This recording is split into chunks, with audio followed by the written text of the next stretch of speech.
is now recording. So good afternoon, everybody. It's nice to be with everyone here today. I think we're going to have a fun workshop ahead. In case you're lost, you're here for ChatGPT happy hour. So if you're in the wrong training, you can still turn around. No, I'm just kidding. We are here for ChatGPT happy hour. So we're going to be covering a lot of really useful skills today. My goal is to get everybody out of here just getting better results from ChatGPT. Or honestly, when I say ChatGPT, it has kind of become the catch-all term, right? It's like when people say, I'm going to Google something. So when I say ChatGPT, I mostly just mean AI tools, right? Whether you are using Gemini or Claude or any Copilot, any of your favorites, most of the skills that you're going to see here today apply to any tool that you may be using. So as a way of introduction, for those who I haven't had a chance to meet, my name is Thiago Ferreira. I am the CEO of Elevate AI Consulting, where I am both an AI consultant and educator. So that means on one hand, I work usually with the leadership of businesses on developing AI strategies and governance and policies and other AI solutions as well for companies. And on the other hand, I do a lot of AI training, corporate trainings, education. I work with a lot of high schools as well. And you guys are actually going to be the first people to find out, other than my mom and my husband, that I was just hired at the University of Miami as an adjunct professor. So I am teaching a course there next semester called Human-Centered AI for All. So if anybody has their kids attending UM, tell them to take my class. I just need 8 people to sign up, otherwise they cancel it. So I'm really excited about that. And that's all just to say I really enjoy doing stuff like this. I enjoy doing the trainings and the workshops and the boot camps. So if that's something that you're interested in for your business, please reach out and let me know as well. Kathy, the name of my class is Human-Centered AI for All. And it is available for both undergrad and graduate students.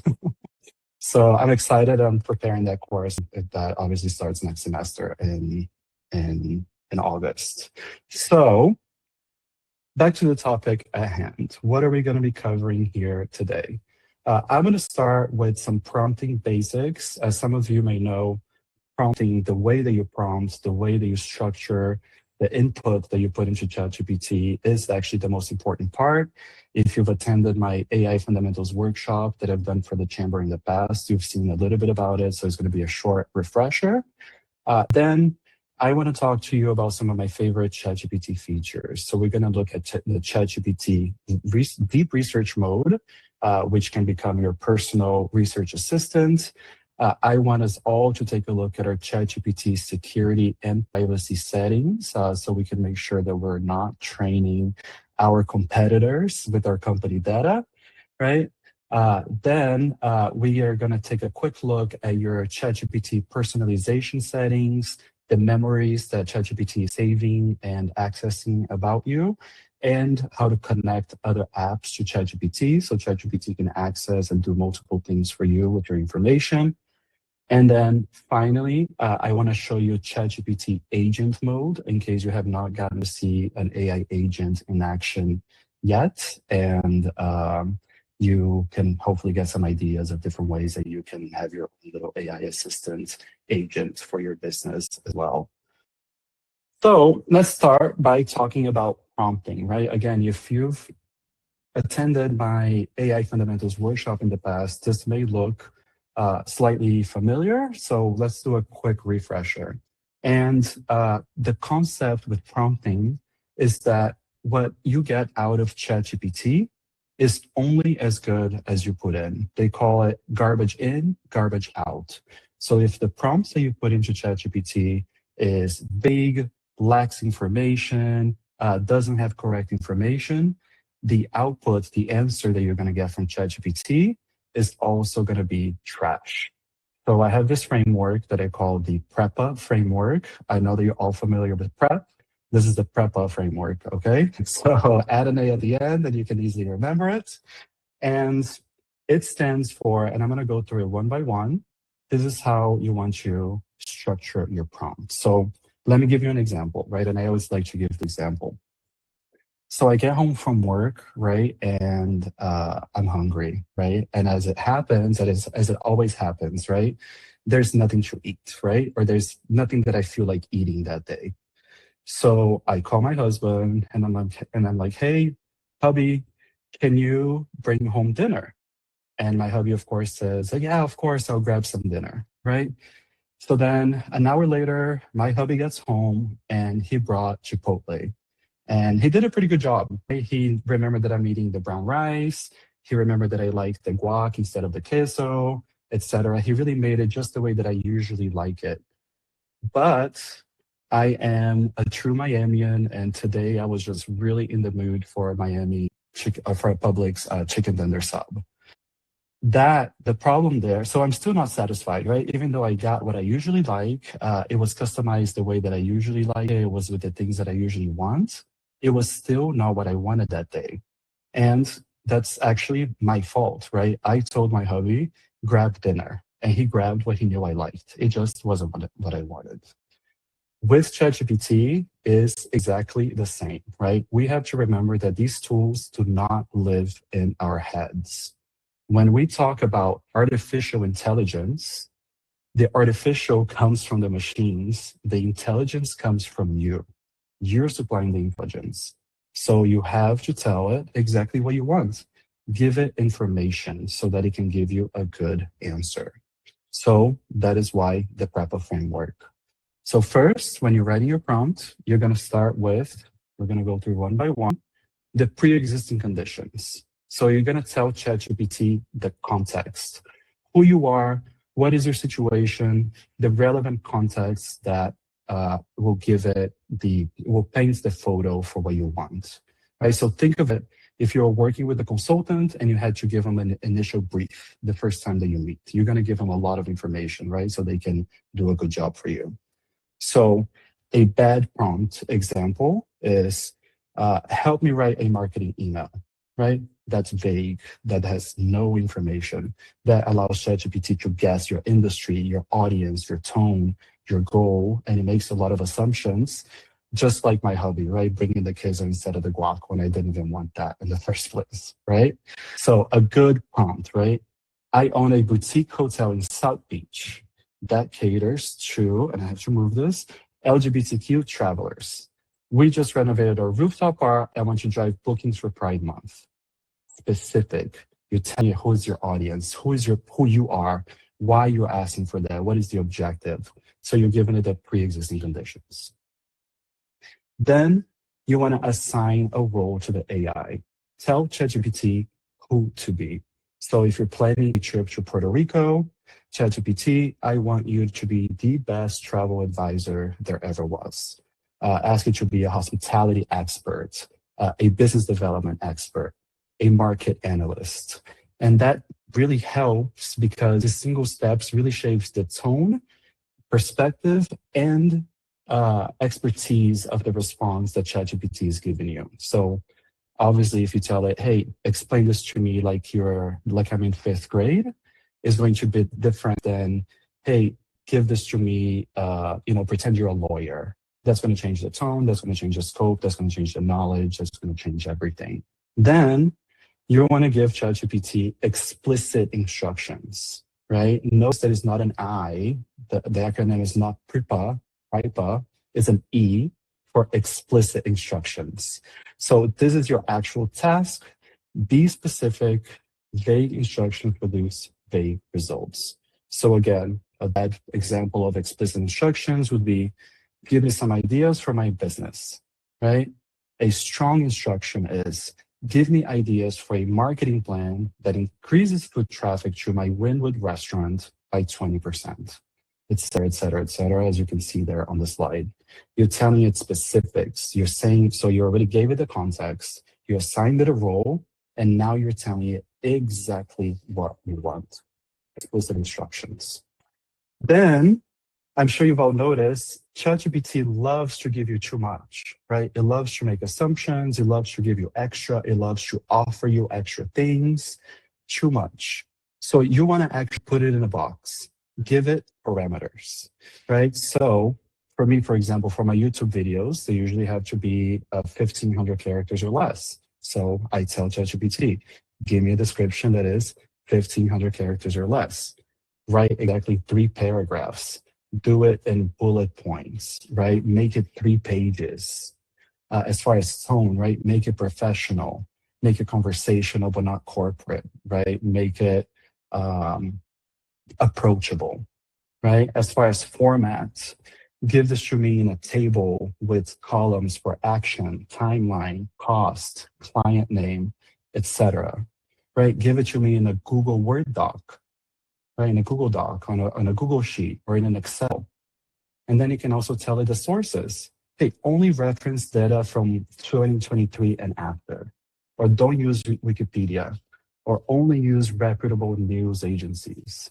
Only go to Reddit and other online forums, right? You can be really specific. And again, the goal here is to stop ChatGPT from making assumptions, right? You tell it what you want, you put it in a box, so it stops doing all the extra stuff that we don't actually need, that actually just gets in our way, right? When it's giving us all those responses. And then finally, I promise you, this is your secret app weapon, right? As I told you, the goal of this prompt framework is to give it as much information as possible. So we're going to end our prompt with, before you start, ask me, is there any other information that you need? Is there anything else that I can tell you that would impact these results? Ask me 3 to 5 questions. Ask me 1 or 2 questions, right? Whatever you have time for. This really transforms ChatGPT from a vending machine that's just giving you a bunch of stuff that's in it into an actual consultant, right? The same way that if you came to the discovery call with me, I would be asking you questions, right? Tell me about your business. Tell me about your audience. Tell me about blah, blah, blah, right? So tell ChatGPT, hey, do you need more information? Ask me. And I will tell you before you complete this task. So this, and then like I said, you can also do, hey, ask me 3 to 5, or ask me 1 question at a time.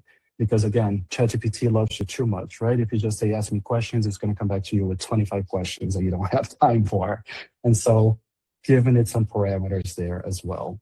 So you can see the goal here, as I mentioned, is to give it more information, give it good, reliable information, and stop it from making assumptions, right? And then it's going to give you exactly what you want. So as an example, right, let's see what a PREPA prompt looks like.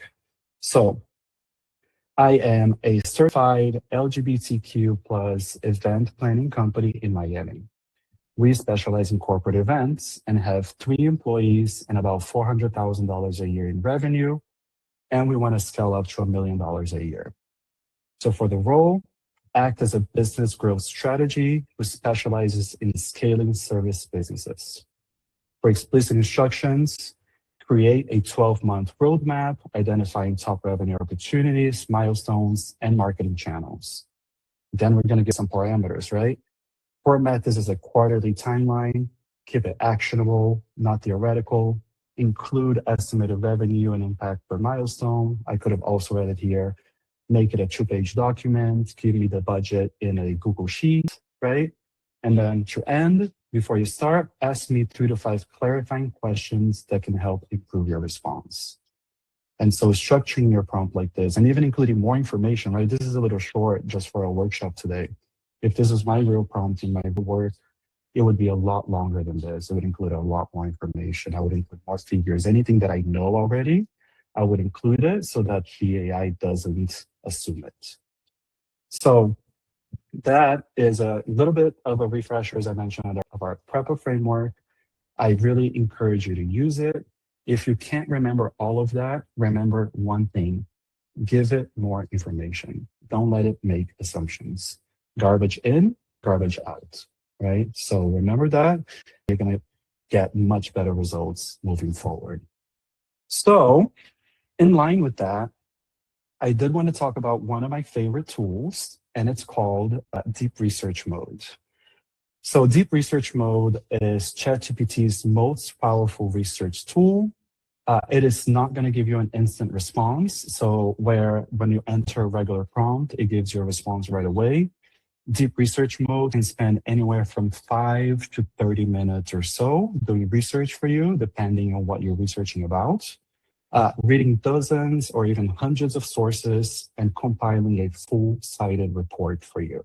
So you can think of it as hiring a research analyst for 30 minutes or so for the cost of the $20 a month ChatGPT subscription, right? So we can do market research for you. So for example, before launching a product or service or entering a new market, do a lot of really deep research about the market. You can research your competitors. It can research regulations and different certifications that may be relevant to your business. And it can come up for you with industry trend reports about your specific industry or target market as well. So what does that look like? Well, actually, something should know, right, about deep research mode. The advantage of it is the transparency. So exactly as it's working, as I'm going to show you, it tells you what it's doing and the sources that it's using. So it cites all the sources that it used at the end of the work in order to avoid hallucinations. It will take maybe 20 to 100 pages of search. And let me just allow, looks like somebody's trying to get in the meeting. Let me just let them in. Okay, so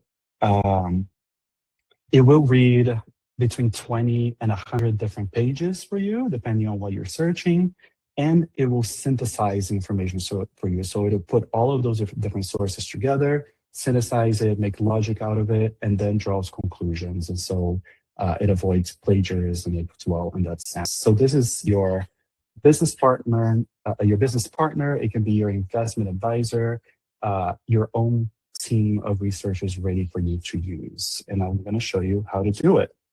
So I have an example here of a prompt that we're going to structure as the PREPA framework, and we're going to use the deep research mode.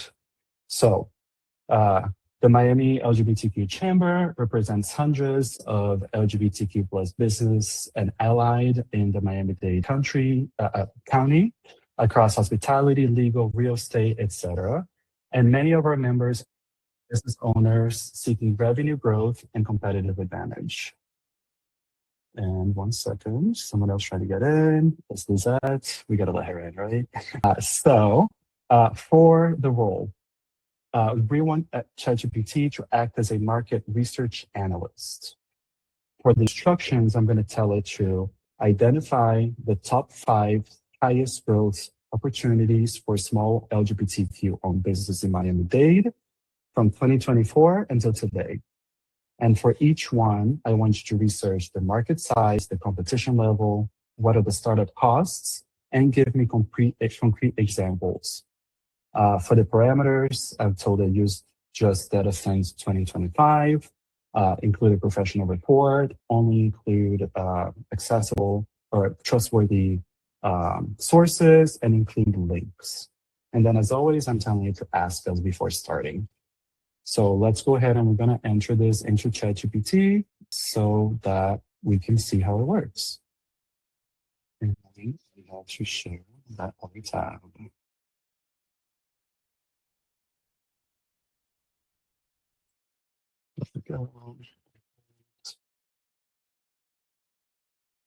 All right, so you guys can see my ChatGPT.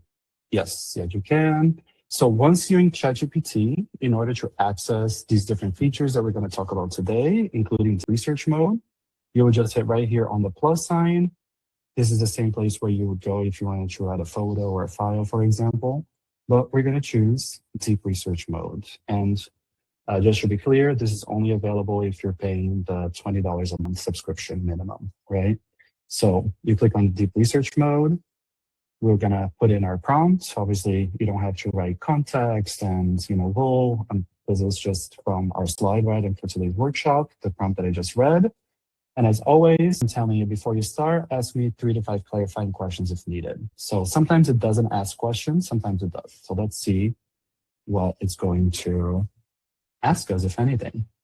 So while it's working, I can give an example, right? Whenever I do workshops like this, I run this prompt to help me find the local businesses and their emails. So I usually help run a prompt to help me find small businesses in specific industries within zip code, 33139 or whatever the Brickell zip code or downtown.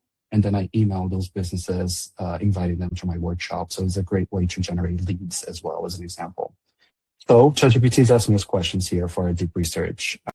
Actually, no, it's not asking us questions. It's just telling me this is the plan that I'm going to execute for this deep research. I can either agree with it or I can edit it if I don't agree with the plan. In this case, yeah, this looks like a good plan. So I'm just going to have it start. And ChatGPT is going to start doing its deep research. So we'll come back to this here before the end of the workshop. Please remind me so we can take a look. Like I said, this is going to be live searching the internet and cross-referencing different sources. So it can take up to 30 minutes for it to actually give you a response, but it's going to give you a really, really amazing and high quality academic level paper response.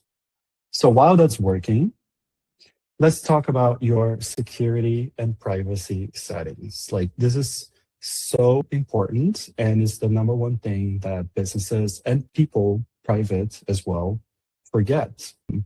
I think that by now, by 2026, most of us have an understanding, like most of us have been online, right, for the past 30 years.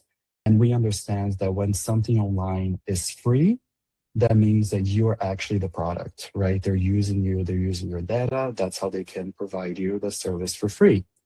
And that has not changed in the age of AI. So if you use a free version of ChatGPT, that's totally fine. Know that they are training their new models on your data. So everything that you upload goes into their database as extra data that they're training on.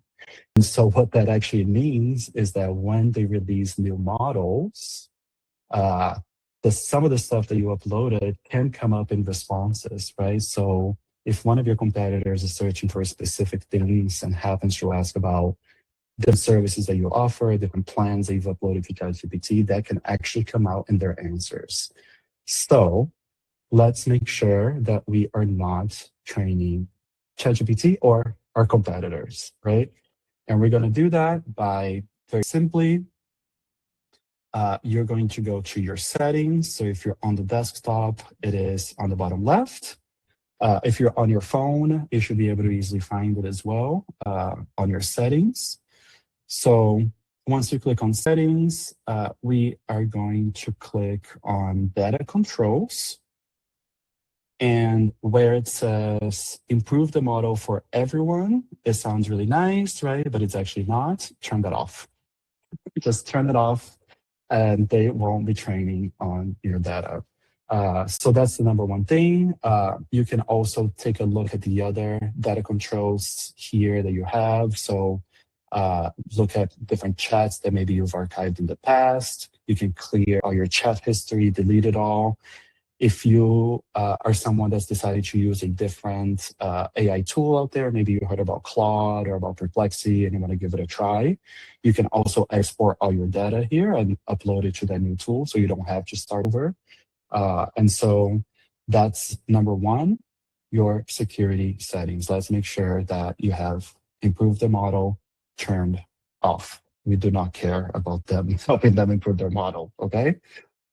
Then number two, you should know about temporary chats. So as you probably already know, ChatGPT is saving everything that you are chatting with it about so it can improve their answers for you. But maybe you want to chat about something that you don't necessarily want it to save, right? You can use a temporary chat and then it won't save that. And that's very simple.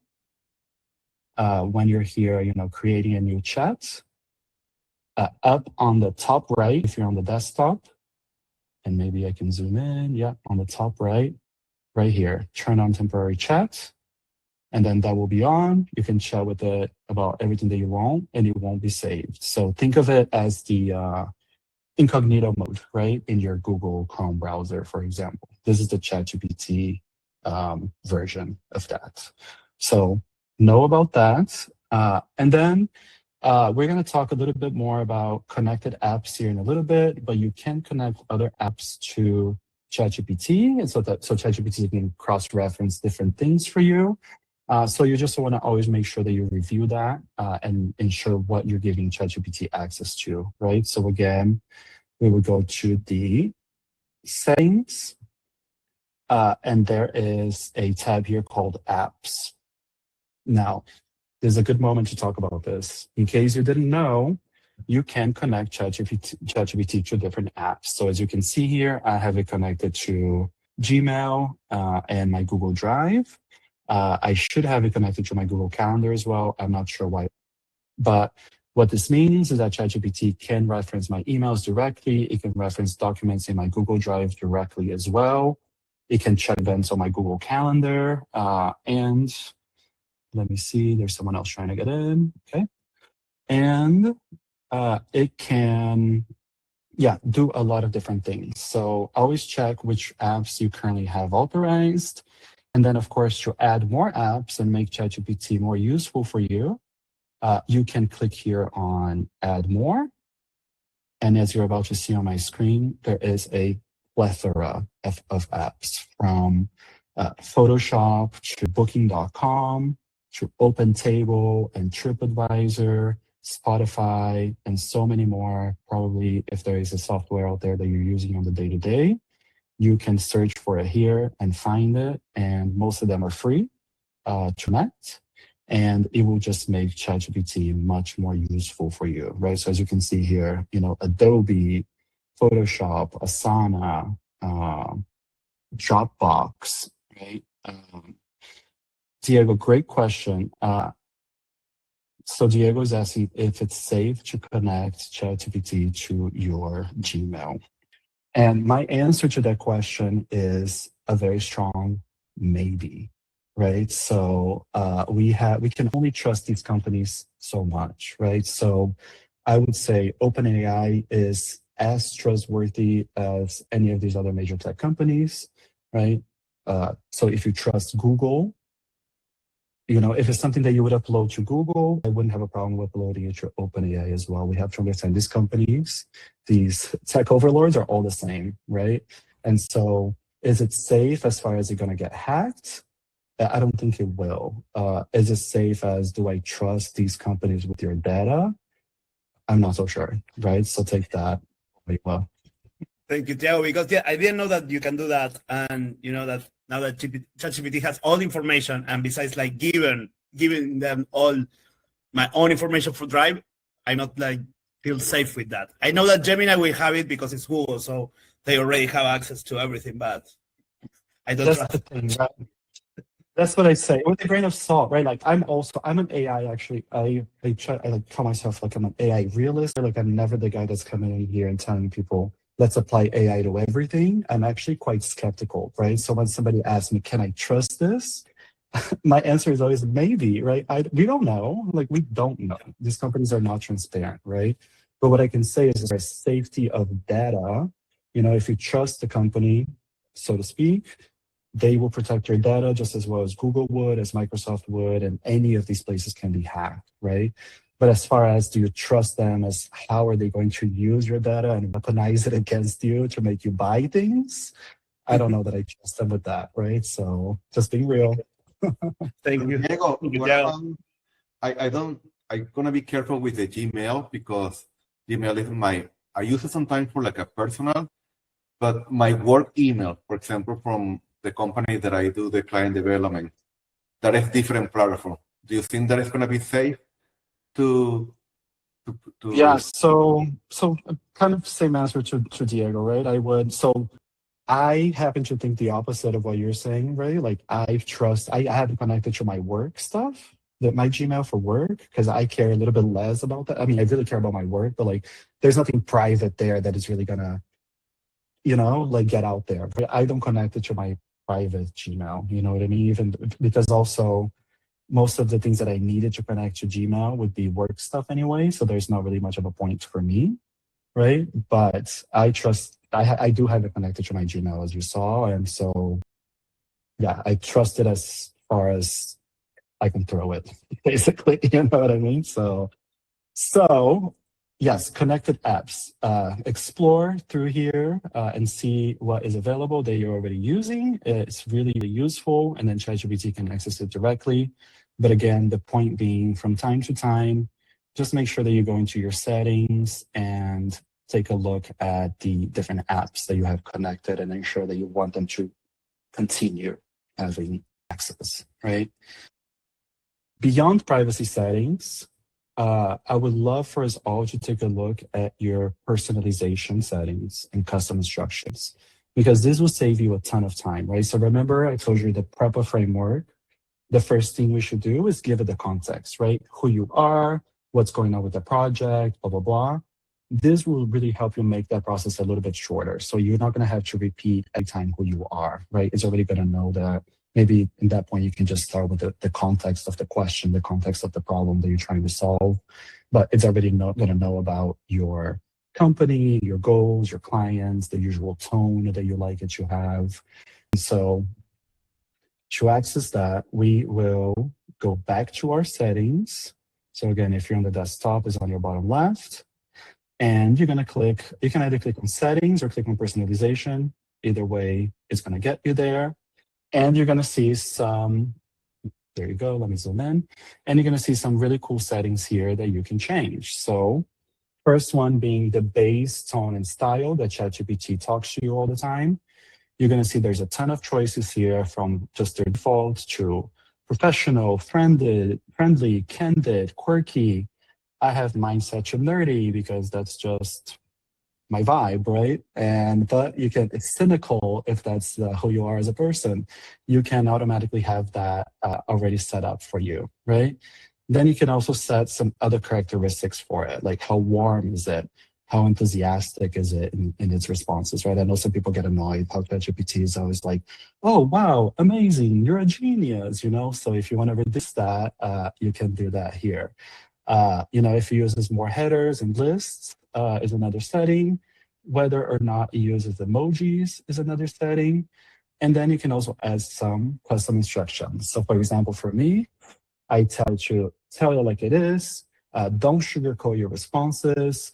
Don't be overly verbose, because as you guys know, sometimes ChatGPT likes to go on and on and on with like extra fluff, right? And then the one that everybody always loves is everyone's favorite. Don't use M dashes in your response, right? Like the biggest giveaway that something was written by AI is the M dash.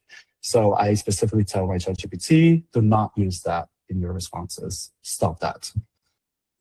ChatGPT, you can tell it a nickname that you want it to call you. So I just have it call me my name. I have a friend who has his ChatGPT call him daddy, and so if that's your thing, that's totally fine. It will call you whatever you want, right? You can tell it a little bit about your occupation, a little bit more about you, and you can also check on the memories that it has saved about you. So I am not going to click on this right now because I do not need everybody seeing the memories that ChatGPT is keeping about me. But you can click here, see what ChatGPT is remembering about you, and you can delete some of those things as well if you want. So good idea to look from time to time.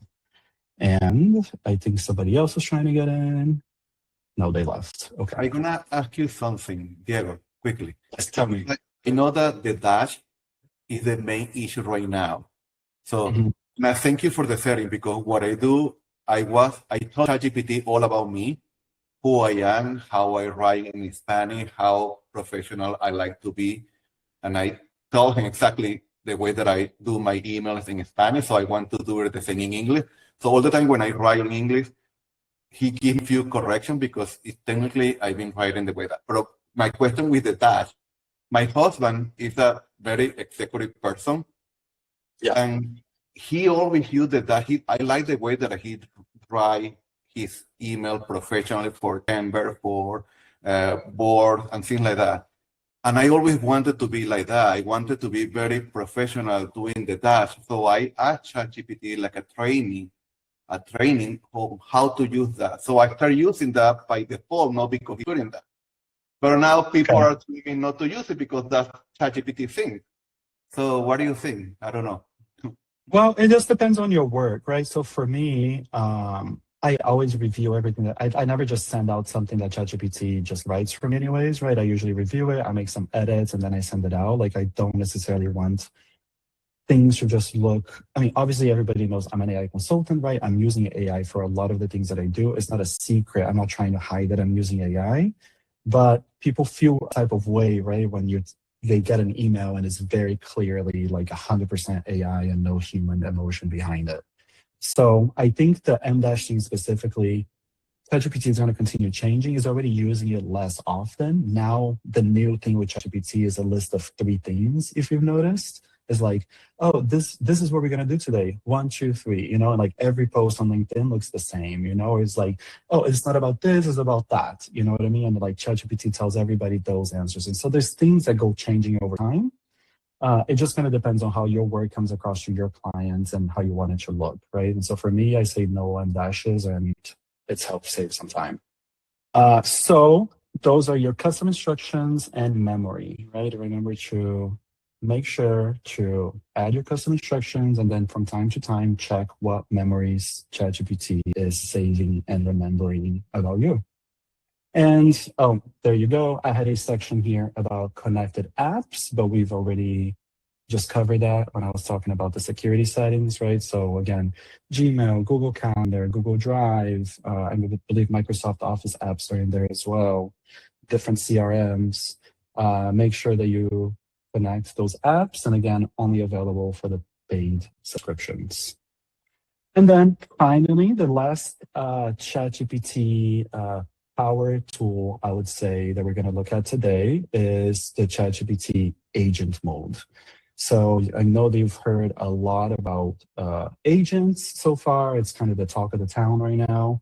This is a built-in agent that is already included in your subscription. I think you can run, depending on the subscription that you have, between 5 and 10 agent tasks per month or something like that. I'm not sure if they've increased it recently, but in any case, there's a limited number that you can use even if you're a paid user. And the cool thing about it is that it can do things for you in different softwares, in different apps, and follow the steps. So it can, pull things from your Gmail and pull them from your Google Calendar, add them to your CRM, and so on and so forth. So the way that you work is, number 1, you connect it to your apps.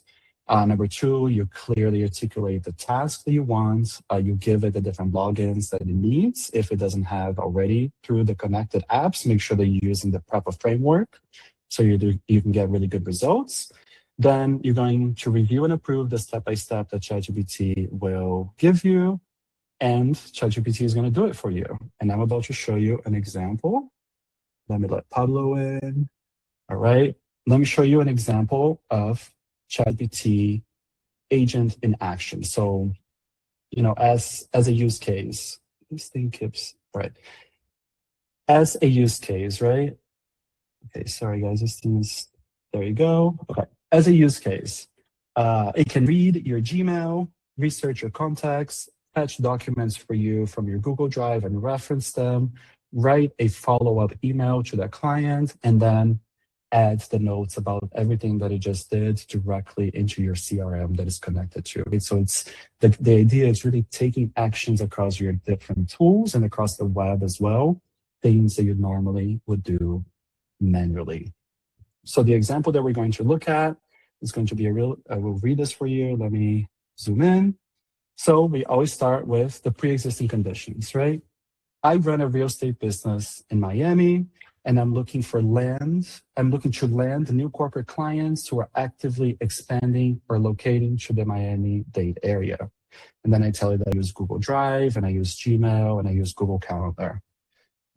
Then I tell it, act as my business development associate who is resourceful, thorough, and writes compelling outreach. And then here's where it gets interesting. This is what we're going to have this agent do for us.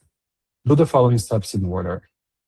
Browse the South Florida Business Journal website and any other relevant sources to find 5 companies that have recently announced that they're expanding to Miami, or that they're relocating, or that they're opening new offices within the last 6 months.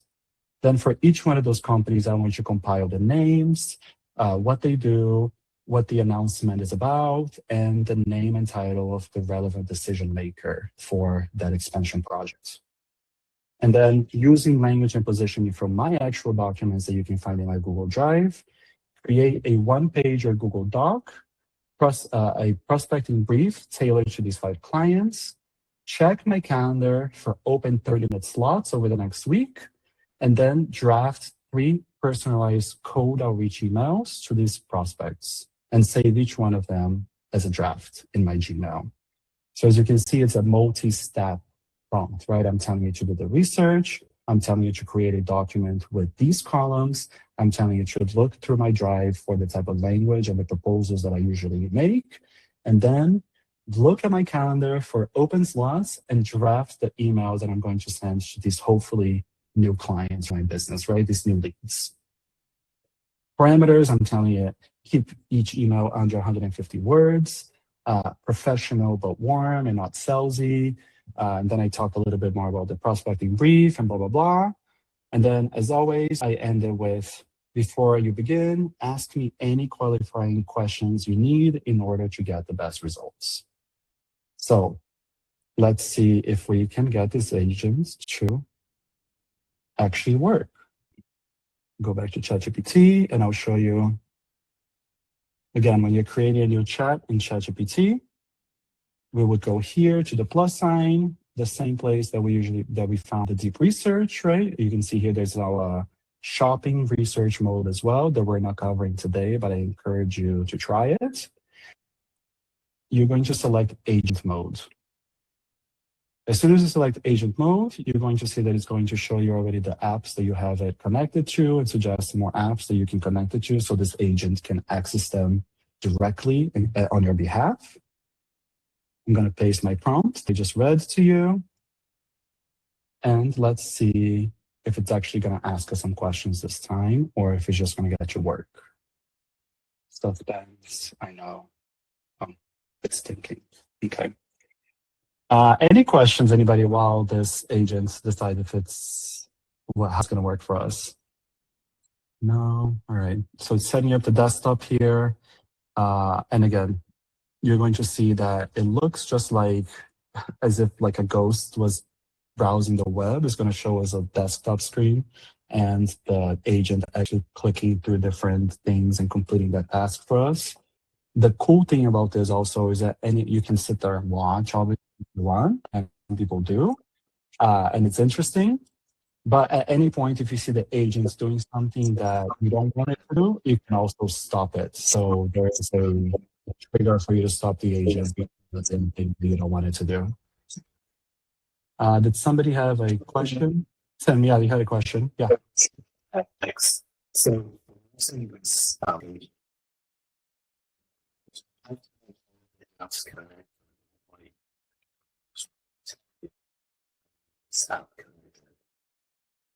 Hey, Tim, I'm sorry. Getting a lot of, like, the call quality is not that good. I heard you saying something about connected apps, but I couldn't really understand past that. I'm going to put it in the chat.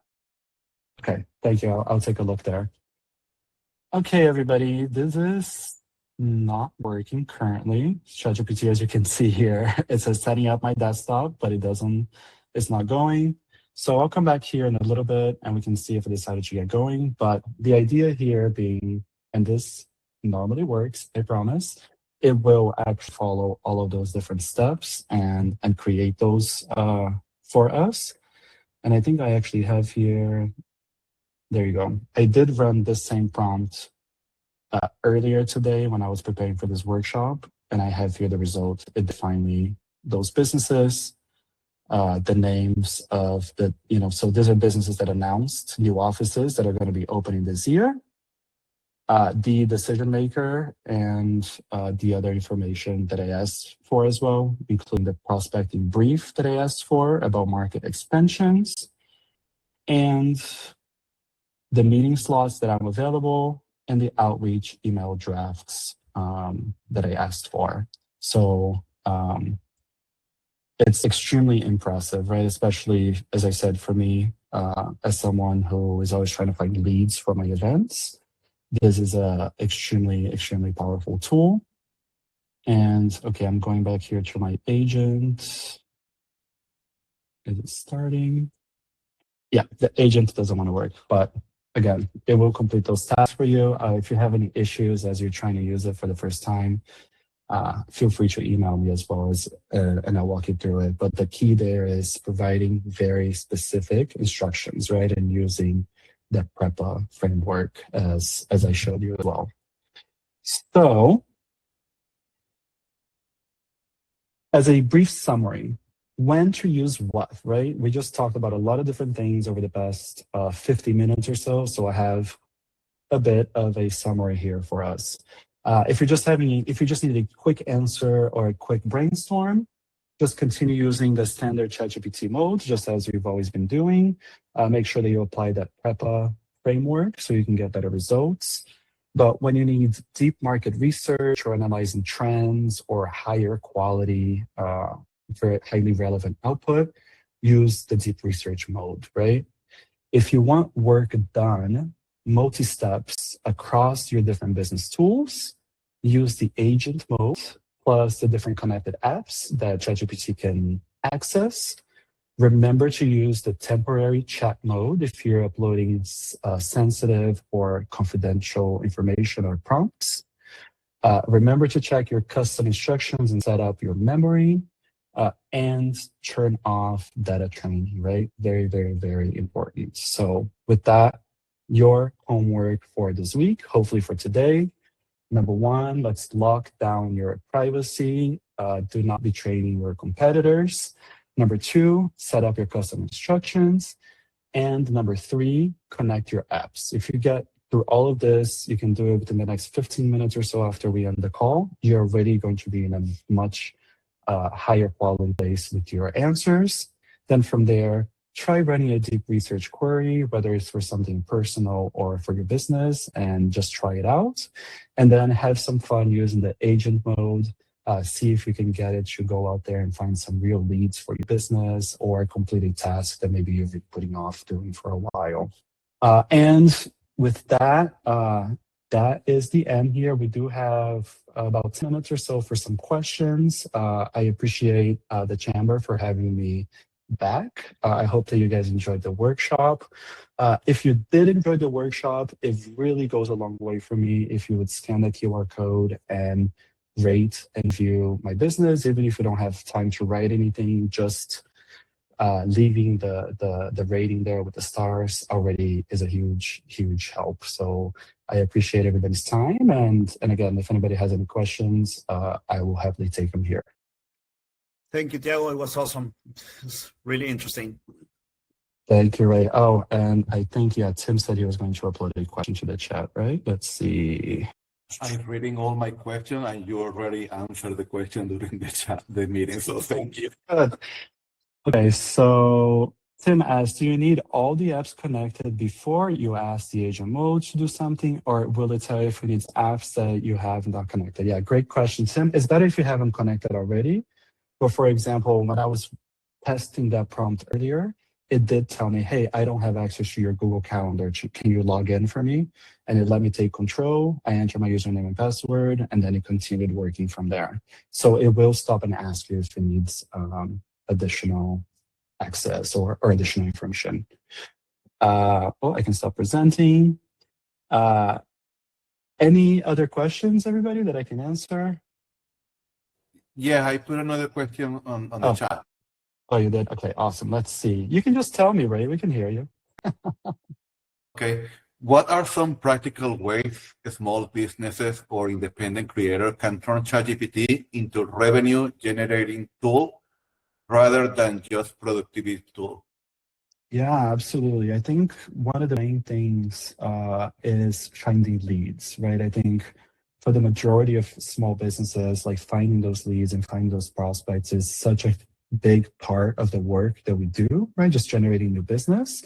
And ChatGPT can really help you with that, especially the deep research mode and the agent mode, doing research around your area, finding relevant business opportunities and the contacts. Like that's the key, right? It finds you the contacts of people that you can reach out directly by email, let them know about your business and your services. So if you have any cold emailing campaigns, for example, that you're usually running, that is one of the great ways as well. And then, of course, as you mentioned, all the different ways that you can actually increase your revenue by the fact that you're just being more productive and having more output as well, right? So, any other question, everybody, before we take off?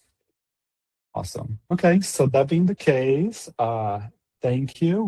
I'll give you guys back 5 minutes so you can use those 5 minutes to go to your personalization and security settings.